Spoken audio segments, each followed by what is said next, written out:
Bab 14. Hadits kiamat tidak berlaku sehingga kamu bangkit menentang Yahudi. Soalan. Saya meneliti pelbagai kitab hadits mengenai Yahudi.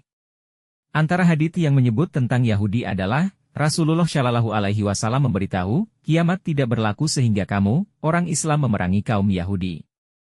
Mereka akan bersembunyi di sebalik batu dan pokok, lain pokok dan batu tadi berkata, wahai hamba Allah, mari ke sini, Yahudi ada di belakang aku. Mari ke sini dan bunuh dia.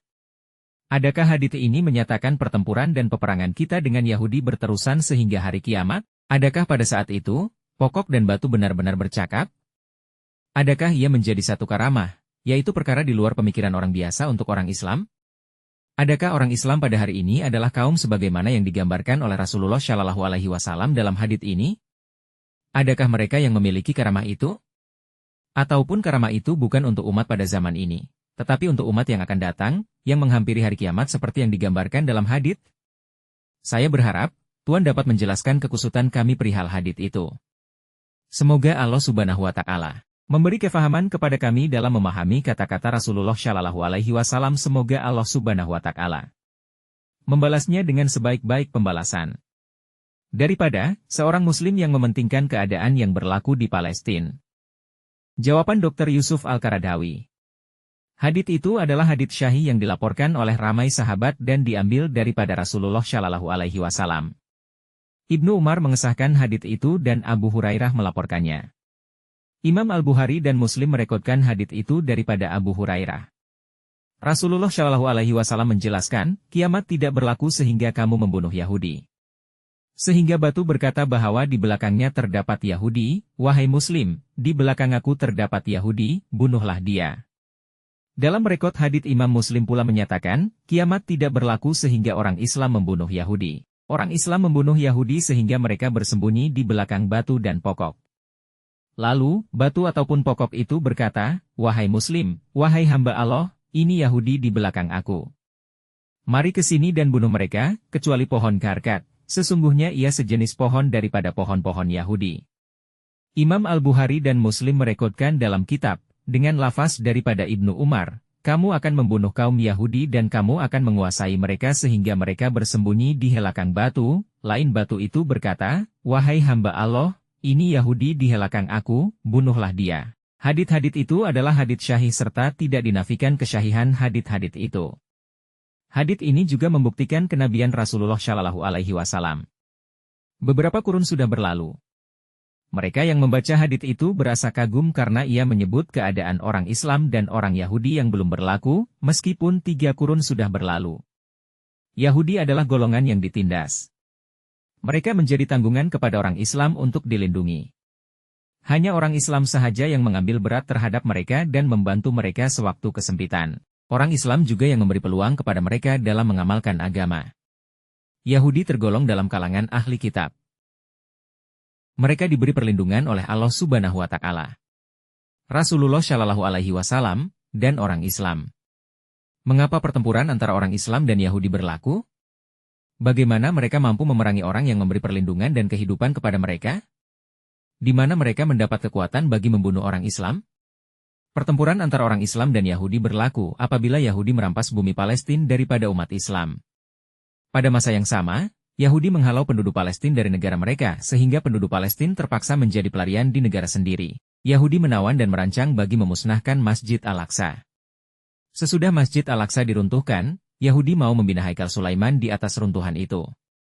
Malangnya, umat Islam kini masih leka dan tidak mempedulikan keadaan yang berlaku di bumi Palestina. Sebagai orang beriman, kita perlu tetap percaya, hadits ini pasti berlaku. Apa yang disebut dalam hadits syahih itu adalah perkara yang sudah tentu akan berlaku. Pertempuran orang Islam menguasai Yahudi pasti berlaku. Sekiranya sekarang ini golongan Yahudi itu menguasai kita, pada satu hari nanti, kita pasti memerangi mereka kembali selepas berlalunya beberapa tahun akan datang. Janji Allah Subhanahu wa Ta'ala. Itu pasti terlaksana. Persoalannya, bilakah peristiwa itu berlaku? Hanya Allah Subhanahu wa Ta'ala yang mengetahui bilakah ia berlaku. Sama ada esok ataupun selepas hari esok.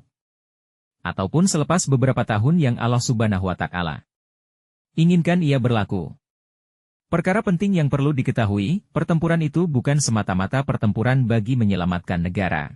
Bukan juga pertempuran bagi menyelamatkan kaum, tetapi itu adalah pertempuran antara dua agama. Pertempuran itu bukan semata-mata pertempuran antara orang Arab dan Zionis seperti yang kita ketahui pada hari ini. La juga bukan pertempuran antara Yahudi dan orang Palestina.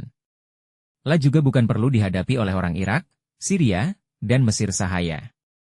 Pertempuran itu memberi kesan besar karena ia membabitkan dua agama, yaitu agama Islam dan Yahudi. La membabitkan orang Islam dan golongan yang menganut agama Yahudi. La bukan juga segolongan orang Islam melawan segolongan orang Yahudi. Bahkan pertempuran itu membabitkan semua orang Islam bagi menentang semua orang Yahudi, seperti yang kita fahami daripada lafaz hadits itu. Realiti yang kita hadapi pada hari ini, golongan Yahudi sanggup mengorbankan apa sahaja bagi menghancurkan umat Islam. Mereka itu adalah golongan yang bakhil, tetapi sanggup mengerahkan tenaga dan mengorbankan apa sahaja yang mereka miliki demi melihat kehancuran orang Islam. Mereka bersungguh-sungguh dan merancang pelbagai strategi. Mereka membina kekuatan asas mereka dengan mempelajari kitab Taurat dan mereka ingin melaksanakan segala hukum yang ada dalam kitab Talmud. Bagaimana pula dengan kita sebagai orang Islam? Kita senantiasa menjauhi pertempuran itu. Bahkan, ramai daripada kita tetap menyangka, pertempuran yang berlaku itu adalah pertempuran antara dua kaum serta tidak membabitkan isu agama. Golongan Yahudi bersatu di bawah panji Yahudi, tetapi kita tidak bersatu di bawah panji Islam. Mereka menghormati hari Sabtu sebagai hari kemuliaan mereka. Namun, kita masih tidak menghormati dan memuliakan hari Jumat, yaitu penghulu segala hari untuk seluruh umat Islam. Yahudi sentiasa berseru dan menyebut nama Nabi Musa tetapi kita masih tidak bersatu dan tidak berseru dengan nama Nabi Muhammad SAW. Kita perlu kembali menilai diri kita. Sekiranya kita ingin melihat kemenangan yang diimpikan dan dijanjikan kepada kita, maka kita perlu mengubah diri. Kita perlu mengubah diri kita sebelum Allah Subhanahu wa Ta'ala. Mengubah nasib sesuatu kaum. Kita mesti memerangi Yahudi seperti mana mereka memerangi kita dan seperti kata-kata Sayyidina Abu Bakar kepada Khalid al-Walid.